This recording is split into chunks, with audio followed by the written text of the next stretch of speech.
only goal that we have as a temporary resident permit holder here, estudyante ka man, mapa-work permit holder ka man, we need to get a job, an experience na pwedeng magbigay sa atin ng pathway for permanent residency. And that, the pathway for permanent residency na sigurado na hindi siya conditional is that as we speak, the experience of 6 months as a caregiver or as a nanny, makuha mo lang yung 6 months, full-time job, 30 hours a week, kahit na mag-stop ka na, kahit na wala kang LMIA, who cares?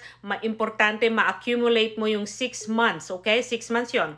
Once na you accumulated that 6 months, you can keep that. Maitatago mo yung experience na yon for 3 years period. Pag nag-open ang PR pathway, definitely you will gonna be able to apply for permanent residency. So that's what I've said. Yes, pa-end na yung status mo by July 2025. I really don't care para sa akin. Ang importante, makahanap ako ng experience as we speak today ng 6 months, then I could be able to apply for permanent residency under the caregiver program. Ganun yun. And eto pa ha, when you cannot enter or hindi ka nakapasok like this coming open up, kasi nga ina-accumulate mo pa lang yung 6 months. Pag hindi ka nakapasok, by the next time na mag-open yung permanent residency under caregiver program, you could be able to get in pa rin. Marami akong mga process, they did not get the chance to get an LMIA sa kanilang employer. And also, I don't want you to go for agencies para bumili kayo ng LMIA, pay 10,000, 20,000 para lang makakuha kayo ng extension or whatever yung sweet words nila. Hindi ganun eh. Right now, alam mo na yung gagawin mo, alam mo na yung strategy mo. That's why it's very important for any one of you as foreign national to come to all those people na licensed, people na who knows what they're doing. Like right now, pagbalik-balik ta rin mo man yung rule ng temporary resident permit or under economic class, I could be able to point out, I wanna hear your situation, I wanna hear your options, I wanna hear your qualification in order. Alam mo ba, all the temporary resident permit holders in Canada, there's always a slight change, there's always a big change, mapaganon man, mapalaki o mapaliit ang changes, believe me, with all of your qualification, there's always a way in there.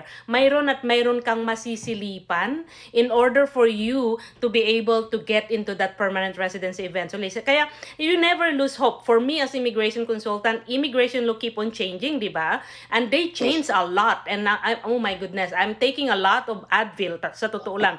Eventually, it will turn out into a good situation sa aking mga clients. Kaya, very positive ako sa aking mga ginagawa dahil I never think na, okay, pinapauwi na siya ng lawyer, pinapauwi na siya ng consultant niya. You know what? When I catch up the case, I don't want them to go home. Kasi I wanna fight for them. And as long as you're listening to me, eventually, nakikita mo naman yung mga post ko, how they actually work out. Wala na silang status.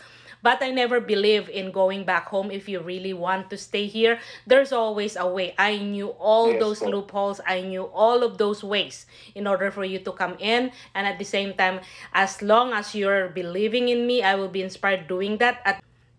Maraming salamat po, ma'am. Yeah. Actually, medyo ano po ako ngayon sa ano nyo, so mga information nyo. So, like the past few months, last December, so parang ito na, ganito na, parang anong gagawin ko, anong step, parang, so, ngayon, medyo, may strategy tayo, sabi ko. Yes, so, may blueprint na tayo for your future for permanent residency. I'm talking the realities right now, and nakikita mo naman, I don't even need to read the rule. Kasi nga, alam ko na this is what I do, this is my job, and again, at the end of the day, I do it with experience, but I just wanna let you know na hindi ito lahat kasiguraduhan, but at least alam natin na ito yung pathway mo for PR. Yes po. Hindi ako Panginoon, hindi ako God na ako ang mag-i-issue ng visa, but I know and we know that this is the pathway.